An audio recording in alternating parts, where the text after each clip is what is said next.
Contested MLA Megha रानी अग्रवाल जी के party office के पास Bharatiya Janata party के एक कार्यकर्ता को 10 एमआईएम के कार्यकर्ता मिलकर लातों से घूसों से पार्टी ऑफिस के अंदर, पार्टी ऑफिस बंद है, पार्टी ऑफिस के अंदर घुस के मारने की कोशिश एमआईएम के गुंडों ने की है।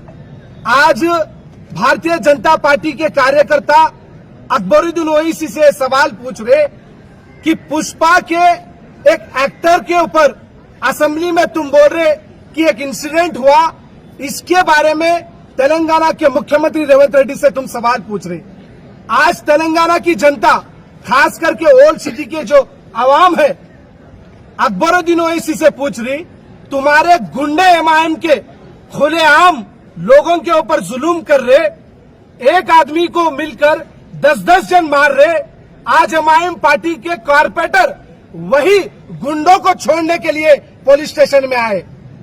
आज जो गुंडागर्दी एमआईएम पार्टी की ओल्ड सिटी में दिन ब दिन बढ़ते जा रही है, अगर आम इंसान की क्या गति है? एक एमएलए, कंटेस्टेड एमएलए के कार्यकर्ता को, भारतीय जनता पार्टी के कार्यकर्ता को, एक पॉलिटिकल पार्टी के लीडर को आप खुलेआम मार सकते, तो आम आदमी की क्या स्थिति है ओल्ड सिटी में? यह सवाल तेलंगाना की जनता एमआईएम पार्टी से पूछना चाह रही है।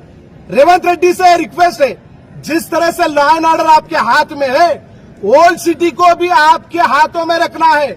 आप अगर एमआईएम पार्टी के हाथ में छोड़ेंगे तो जिस तरह से रोज रोज मर्डर केसीआर के गवर्नमेंट में हो रहे थे, आज वही रोज रोज मर्रा के मर्डर ओल्ड सिटी में हो रहे। क्या फर्क है? केसीआर की गवर्नमेंट चले गई, वही हालात थे। आज कांग्रेस की गवर्नमेंट है, वही हालात है। आम इंसान की गति क्या है? रात में अकेला फिरना मुश्किल हो चुका है, रातों में क्या, दिन में खुलेआम मार रहे। ये हालत आज ओल्ड सिटी के है। हम चेतावनी दे रहे, एमआईएम के कार्यकर्ता हो, एमआईएम के लीडर हो, चाहे असदुद्दीन ओवैसी हो, अकबरुद्दीन ओवैसी हो, यहाँ पर उनके कारपोरेटर भी आए, हम खुलेआम उनके सामने बोले कि आपके लोग अगर इस तरह से मारेंगे तो शहर के हालात कैसे होंगे। आप अगर इस तरह से छोड़ने आएंगे तो लोग दिन ब दिन इस तरह की घटना करेंगे। आज चार मीनार पीएस के पास हम आए, एसएचओ चंद्रशेखर साहब से हमने अपील की है, इमीडिएट आप इनको रिमांड में भिजाना है। उनको अभी पुलिस स्टेशन में पूरे उन तमाम लोगों को लेके आया गया है। हमारी डिमांड यही है कि जल्द से जल्द उनको यहाँ से यहाँ अभी के अभी रिमांड में भिजाना है।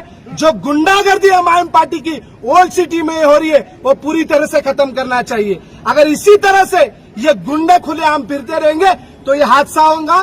भारतीय जनता पार्टी ये चेतावनी दे रही है एमआईएम पार्टी को, आज एक को मिलके मारे, कल हम भी 10 को मिलने की मारने की ताकत हमारे अंदर है, लेकिन संविधान हमारे हाथ में नहीं लेने की। संविधान हमारे हाथ में है, इसलिए हम गलत काम करना चाह रहे। लॉ एंड ऑर्डर को मद्देनजर रखते हुए हम देख रहे हैं।